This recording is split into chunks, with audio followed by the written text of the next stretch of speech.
On April 4th, Iranian cluster warheads detonated over residential zones in Tel Aviv. Most people think Israel's Iron Dome intercepted the attack. In reality, multiple warheads penetrated the defense grid and forced thousands into underground shelters that had not been tested for structural integrity in over a decade. Within 90 minutes, the Israeli Defense Forces placed a media blackout on all footage from 3 specific neighborhoods. No casualty figures were released. No official statement confirmed what type of munition was used, and satellite imagery over the impact zones was restricted within hours. In the next couple of minutes, I will show you what really happened, why Iran chose this specific weapon system, and why both governments are working together to keep the technical details suppressed. Quick, before we continue, thanks a lot for tuning in. Your support is what keeps this show going, and I appreciate you watching. Please make sure you are subscribed and like the video so more people get to see this. Now let us get to it. Iran has been developing cluster warhead technology for ballistic missiles since 2016. The program was run out of the Aerospace Industries Organization facility in Tehran under direct oversight of the Islamic Revolutionary Guard Corps. The technical designation is K-bar-Shakan submunition deployment system. It splits a single ballistic missile warhead into 12 to 18 independent bomblets in terminal phase descent. Each bomblet carries a fragmentation payload designed to maximize ground coverage rather than penetration depth. The system was first tested in 2019 over unpopulated desert regions in central Iran. Intelligence assessments from the United States Central Command confirmed successful separation at altitude in 2021. But no deployment against an urban target had been recorded until April 4th. The decision to use this system against Tel Aviv represents a significant tactical escalation. Israel's Iron Dome was designed to intercept single trajectory threats. It calculates intercept vectors based on radar tracking of a unified warhead. When that warhead splits into 12 independent bomblets 30 seconds before impact, the system loses target lock. Each bomblet becomes a separate radar signature, requiring its own intercept missile. The math does not work. Israel does not have 12 interceptors available per incoming threat, and Iran knows that. This was not a test. This was a calculated exploitation of a known vulnerability in the most expensive missile defense system ever built. The strike occurred at 11:40 local time. 3 K-bar-Shakan missiles launched from mobile platforms inside Iranian territory crossed into Iraqi airspace and climbed to peak altitude over the Syrian desert. Iron Dome detected the launches within 8 minutes. Intercept calculations locked trajectories toward Tel Aviv metropolitan area. Standard intercept procedure initiated.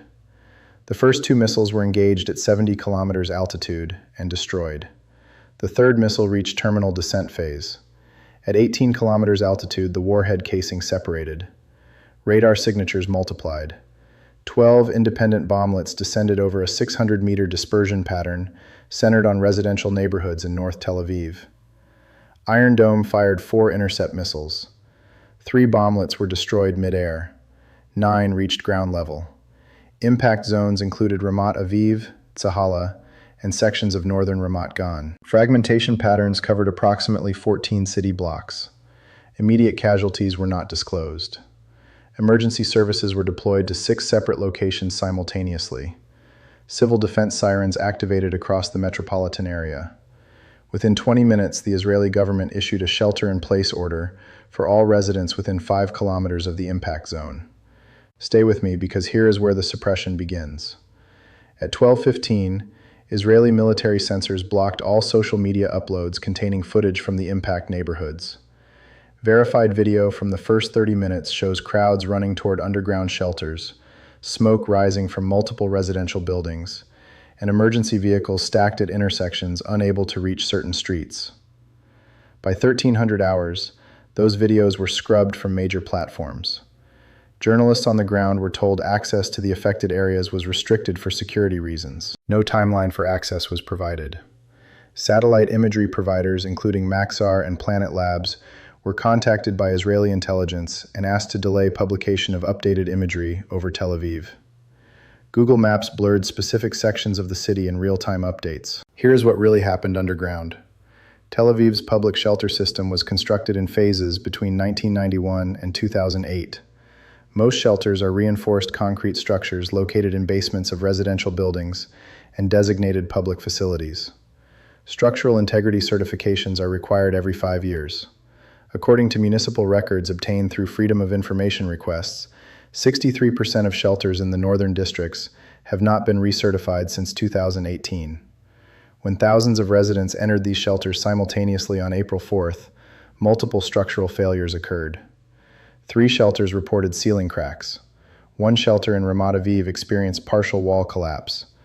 No casualties were reported from the collapses themselves, but evacuation procedures were initiated in 4 separate locations, while Iranian warheads were still inbound. You need to understand what that means. Families were forced to choose between staying in a compromised shelter or evacuating into streets under active bombardment. The Israeli government has not acknowledged these failures publicly. Internal emails from Tel Aviv Municipal Emergency Management, leaked to Haaretz on April 7th, confirm that structural assessments are now being fast-tracked across all northern district shelters. The emails reference an immediate budget request of $42 million for emergency reinforcement work. That budget request was not accompanied by any public statement. And here is the contradiction nobody wants to address. If the shelters were safe, why the emergency budget? If the shelters failed, why the silence? This is not the first time cluster munitions have been used to overwhelm missile defense systems. In 2006, Hezbollah used Katyusha rockets, modified with fragmentation warheads, against northern Israeli towns. The rockets were low-tech and inaccurate, but achieved saturation coverage that made interception statistically impossible. In 2014, Hamas deployed cluster-style mortar rounds during Operation Protective Edge.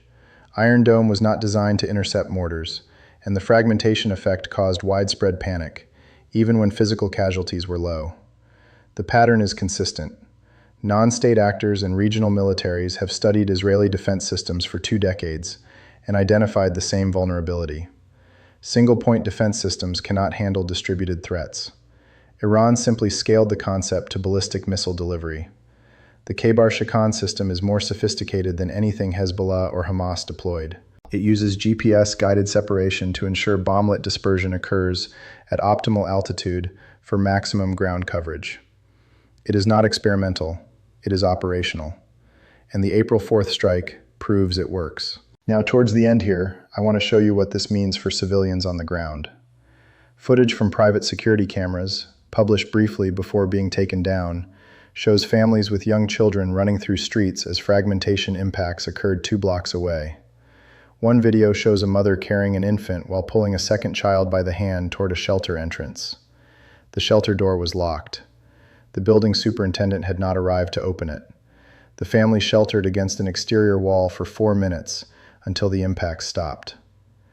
Another video shows an elderly man unable to descend stairs into a basement shelter. He remained on the ground floor alone while others evacuated below. No assistance arrived. He survived. But the fact that he had to make that choice tells you everything about how unprepared this system actually is. These are not hypothetical scenarios. These are documented failures that occurred in one of the most heavily defended cities in the world during an 11-minute window on a single afternoon. Multiply that across every residential neighborhood in Tel Aviv. Multiply it again across every city in Israel within range of Iranian ballistic missiles. And then ask yourself whether the current defense infrastructure is built for the threat it is actually facing. The international response has been almost entirely silent. The United States issued a standard statement condemning Iranian aggression, but made no reference to the weapon system used. The European Union called for de-escalation. No mention of cluster munitions. The United Nations Security Council held a closed session on April 6th. No details were released. And here is why that silence matters. If the international community acknowledges that Iran successfully deployed cluster warheads against Israeli cities, then every defense agreement built on the premise of Iron Dome reliability collapses. The United States sells missile defense systems to 23 countries worldwide. Those systems are based on Israeli technology. If Iron Dome cannot handle distributed threats, then neither can Patriot batteries, THAAD deployments, or any other single-point intercept system currently in operational use. The global defense market is worth approximately $190 billion annually. 40% of that market depends on the assumption that missile defense works. Iran just proved it does not against this type of attack. And every military in the region is now recalculating what that means for their own security. Saudi Arabia has already requested technical briefings from American defense contractors on counter-cluster munition systems. The United Arab Emirates quietly increased its order for drone-based interception platforms by 30% in the week following the strike. Egypt has reopened negotiations with Russia for S-400 missile systems, despite American pressure to cancel. The April 4th strike did not just hit Tel Aviv. It hit the credibility of every defense system built on the same flawed assumption that threats come one at a time. Most people think this was a one-time escalation that will be contained through diplomatic pressure. In reality, Iran has demonstrated a reproducible capability that changes the strategic balance across the entire region. The Khaybar-Shikan system is not a prototype. It is in serial production. Intelligence estimates suggest Iran has manufactured between 40 and 70 missiles equipped with cluster warhead packages. That inventory is sufficient for sustained operations. And the suppression of information around the April 4th strike tells you that neither Israel nor its allies have a ready answer. When governments refuse to acknowledge a threat, it is usually because they do not know how to counter it yet. The shelter failures in Tel Aviv exposed a second vulnerability that is even harder to fix. Infrastructure takes years to upgrade. Missile technology evolves in months. The gap between threat and defense is widening. And the people caught in that gap are the families who ran toward locked shelters while fragmentation impacted 2 blocks away. Thanks a lot for watching. I really appreciate your support. Join the discussion in the comments below. Let me know your thoughts.